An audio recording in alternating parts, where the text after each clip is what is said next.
What's up, everybody? It's early March. We are getting ready for turkey season. It's almost here. We got to be in these offices doing this stuff for another couple weeks, but then we're going to be hitting the turkey woods. And today's video, we want to cover one of the most frequently asked questions that we get throughout turkey season every year, and that is how to find turkeys. And there's 3 tips that I can give you that we use all the time. The first one is learn to listen for turkeys. They're gobbling in the spring. That's the advantage that we get as hunters, and we'll discuss that in more detail as this video goes. Main thing, if you don't take away anything else from this whole entire video, is when you hear a turkey, drop a pin where you heard that turkey. That's why we're always using onX maps and dropping pins when we're on these trips. Our goal is to be as efficient as possible while we're in the woods. We don't want to be hunting areas where there are no turkeys. So if we hear birds gobbling in 4 or 5 different areas, we can continue to hunt those areas throughout the course of the day. Even if they're not talking at that particular moment, we know we're in an area where we heard a turkey gobble.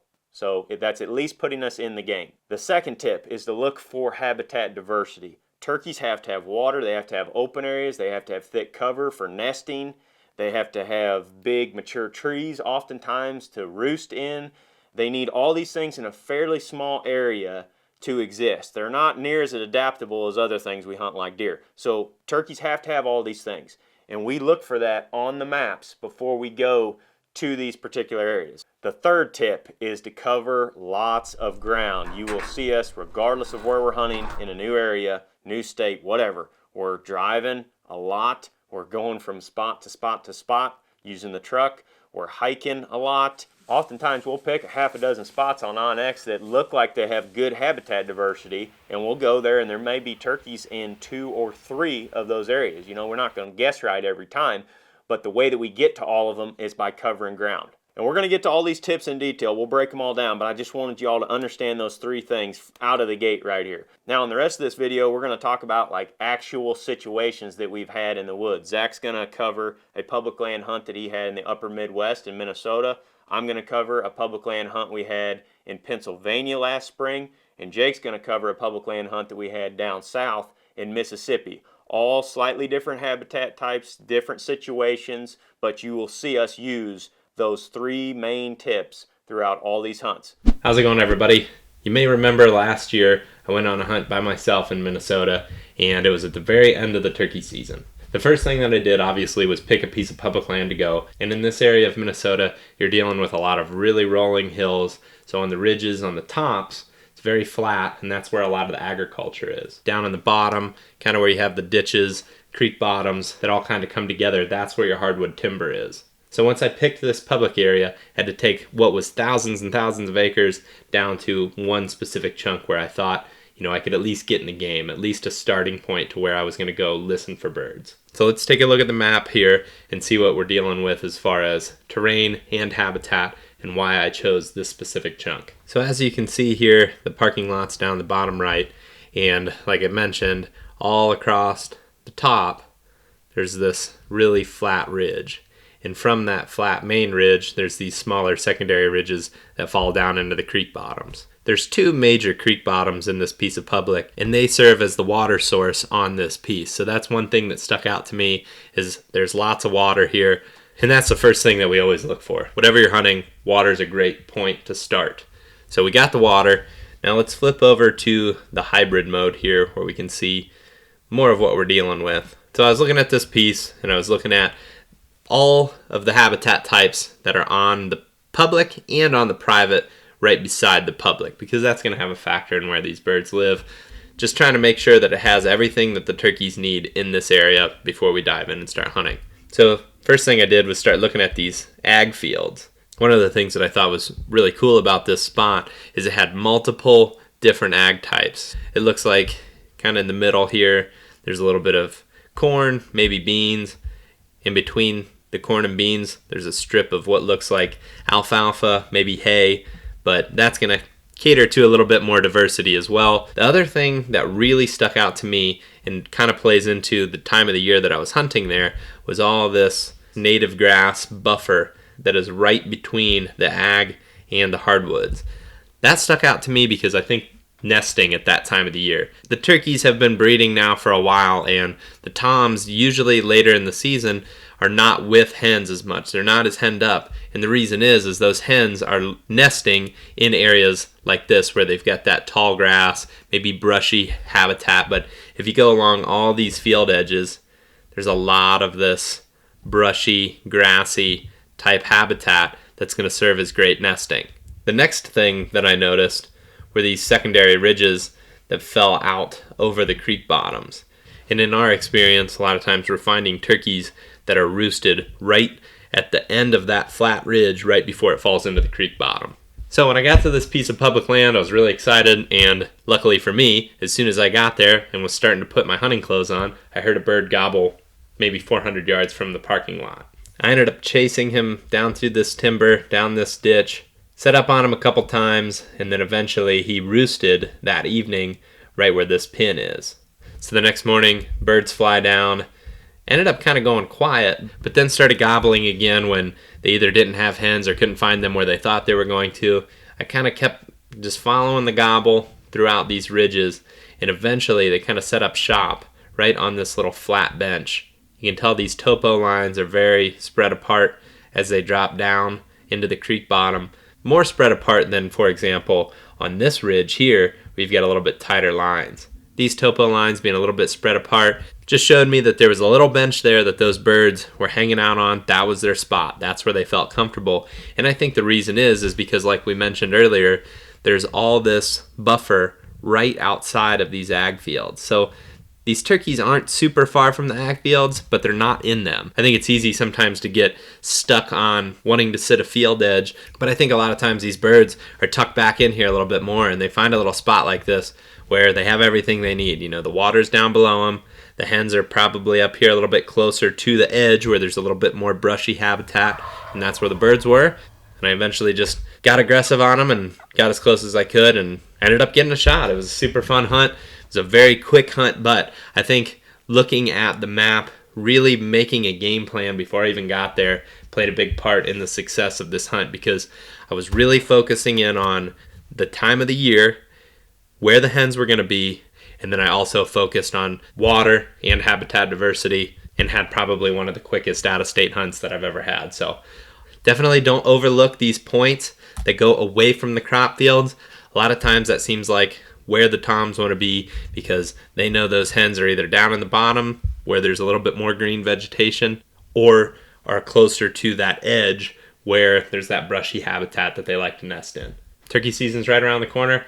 I'm getting pretty excited. Hopefully looking at this map helped you guys out. Good luck this spring.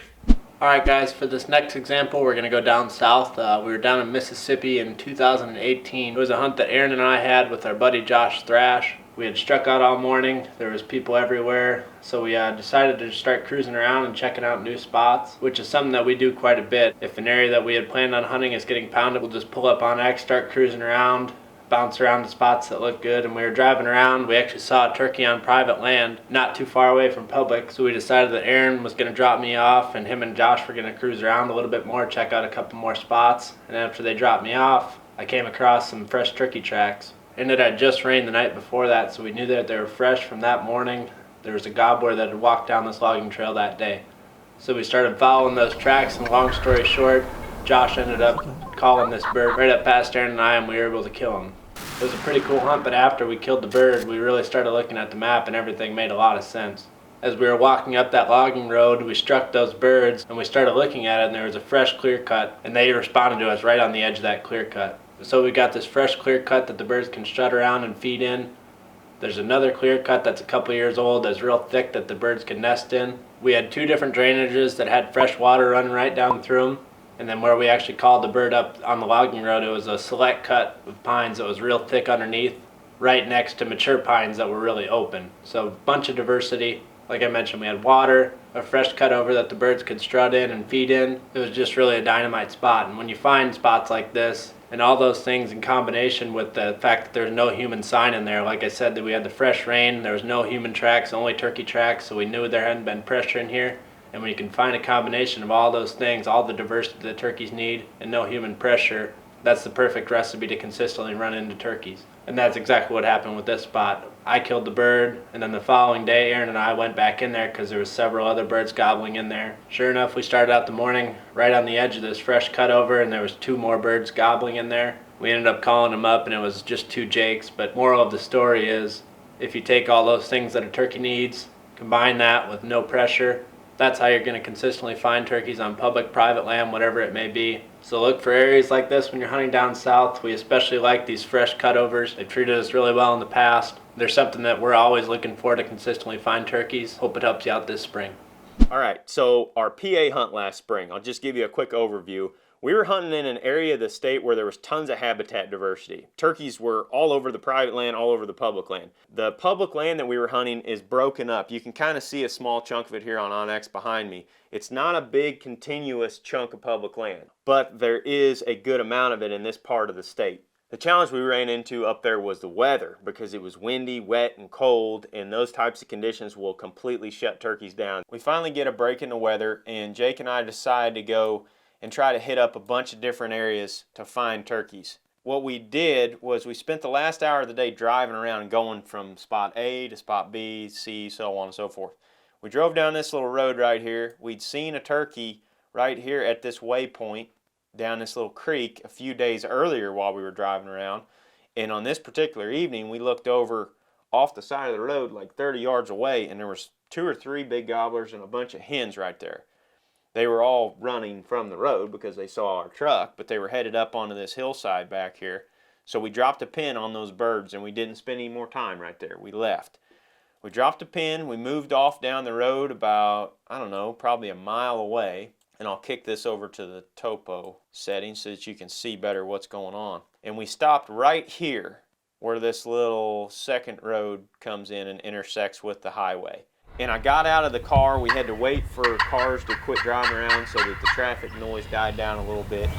And I used my crystal call, and I cast that sound from that point all down in here across the side of this big hill. But that crystal call is bouncing off that hill, and I can hear it echoing through that bottom. So I knew any turkey along that hill is going to hear that sound.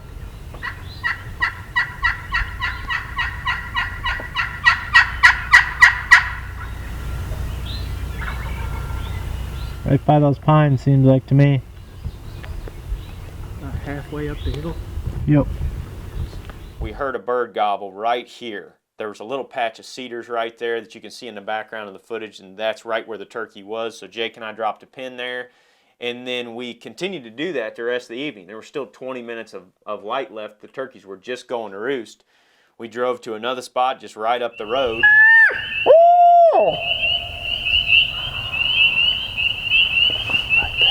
Jumped out of the car, traffic died down, did the same thing, hit the call. Bird had flown up already, and he gobbled 3 or 4 times in the next 5 minutes. So we dropped a pin on him. And this is the hour-long period that made our hunt in Pennsylvania, because we found 5 different locations with gobbling turkeys in it in an hour.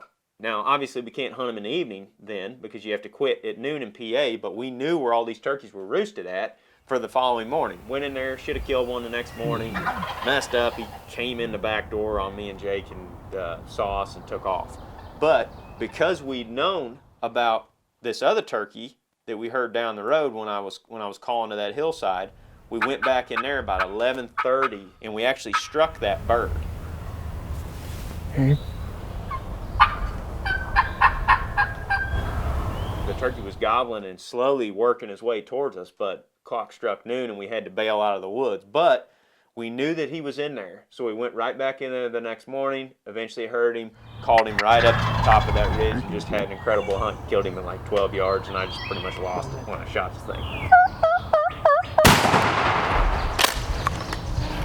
Yeah!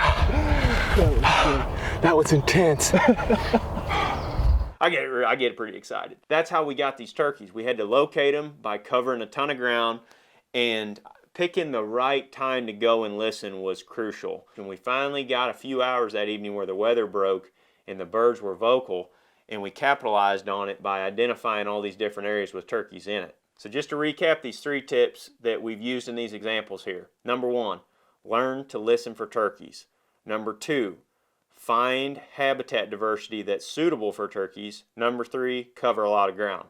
If you learn those 3 tips, you'll start finding turkeys and hopefully you'll have a good hunt this spring. Also, one last thing I want to mention real quick. We use OnX on all these hunts. You can see it's pulled up on my desktop right now. We're using it to scout before the turkey tour starts, and then while we're out there actually hunting, we're just on the app nonstop, dropping pins, looking at different habitats and whatnot. If you want to get a subscription to OnX, you can save 20% off by using our code. Just go to onxmaps.com. Use the code THP in all caps, save you 20%. That's going to do it for this video, guys. Hope y'all got something out of it, and hope everybody gets out in the woods this spring and has a good time hunting. We can't wait to get the turkey tour started here in a couple weeks.